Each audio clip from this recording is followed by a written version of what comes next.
One of England's finest landscapes, and designated as both an area of outstanding natural beauty and special area of conservation, Cannock Chase is a jewel in the West Midlands crown. The Chase comprises a fabulous mosaic of habitats, which in turn plays home to a rich mix of wildlife.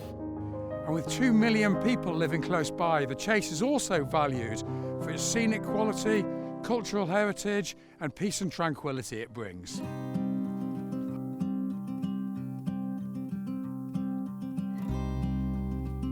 Born and bred just down the road in Stafford, this is where I used to cut my teeth as a naturalist, watching nightjars and adders. And 40 years ago, I used to skip across these very stones.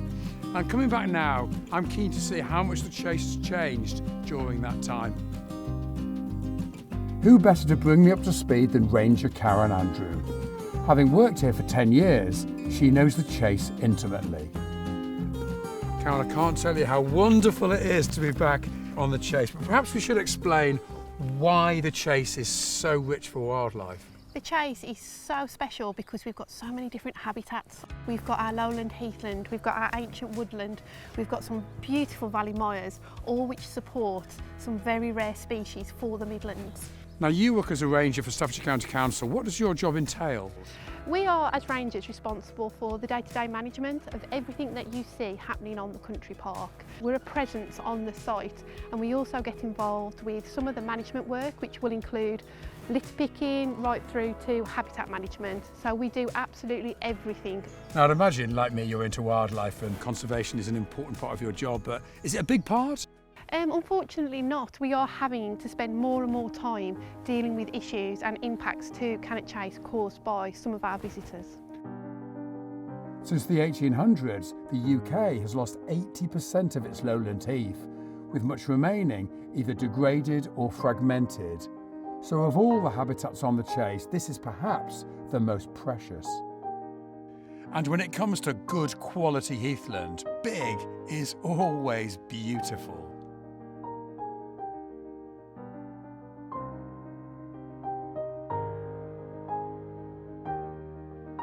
As a keen botanist, it is wonderful to see such a fabulous array of heathland plants. Down here, for example, we've got heather. Over here, there's a nice stand of bilberry, and down here, we've got cowberry. And very excitingly, this is one of the few places in the world where you get a natural hybrid between the bilberry and the cowberry. And do you know what it's called? Cannock Chase berry. The Chase is also one of the best places in the Midlands to see our only venomous snake, the adder.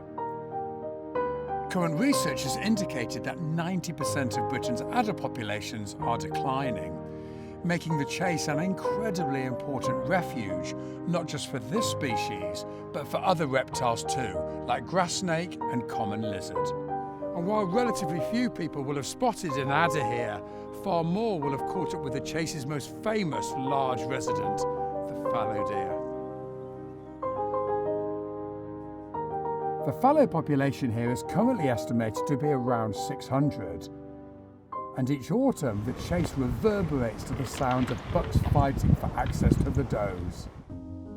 The varied mix of habitats also offers home to a wide range of butterflies, such as small pearl-bordered fritillary, green hairstreak, and silver-washed fritillary. The Chase is important too for other insects, like four-spotted chaser and Welsh clearwing. For many keen on wildlife, the birds on the Chase have to take top billing, and certainly during the summer months, the star species is the nightjar.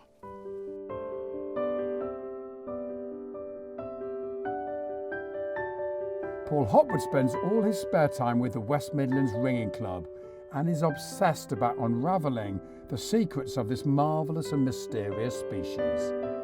Paul, as a birder and a ringer, you probably know the nightjar as well as anyone here. How is it doing on the Chase? For the years we've been monitoring it, Mike, they've been what we would consider to be stable, but we think they could do better. This is such beautiful heathland, and it's important for woodlark and tree pipit, lots of different birds. There's a cuckoo going crazy over there.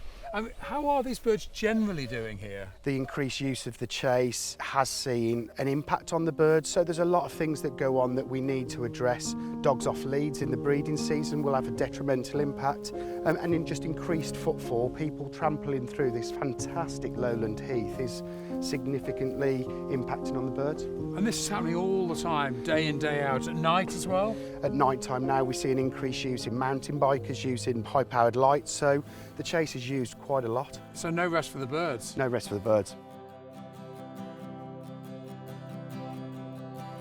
Despite Cannock Chase being one of England's smallest AONBs at only 68 square kilometres, it has an incredibly heavy footfall, with a visitor density believed to be 4 to 5 times greater than that of the Lake District. And with numbers set to rise even further, I'm keen to find out how the most fragile environments can be best protected, while still welcoming visitors. One of the Chase's most iconic locations is Brockton Coppice, where I'm meeting back up with Ranger Karen Andrew. Karen, I have to say, these oak trees are magnificent. Yeah. Have we any idea how old they might be? Yeah, we have. Some of the oaks in our woodland are 200 to 600 years in age, and as you can imagine, that's irreplaceable. In terms of visitor numbers, my understanding is that you have between 2.5 and 3 million people a year visiting the Chase. That must put enormous pressure on you and the wildlife and the habitats. Yeah, obviously it's a really hard balance, and that's something that we work really hard to try and achieve. So what message can we pass to people coming here to enjoy this place responsibly? Just do a little bit of planning before you come and find out which area is best for you to come and undertake the activity you'd like to do. And while issues such as some visitors straying off official paths, which in turn causes erosion and the spreading of plant diseases, and litter in all its various forms remain a constant problem, Karen strongly believes that with a little thought, visitors and wildlife can thrive alongside one another. I definitely think we've got the space for people to come and enjoy the Chase, and also for wildlife to use it as their sanctuary as well, as long as we all use it responsibly. Well, I do hope you enjoyed this film exploring Cannock Chase's fabulous natural heritage. And if you want to find out more, please follow the links. And thanks for watching.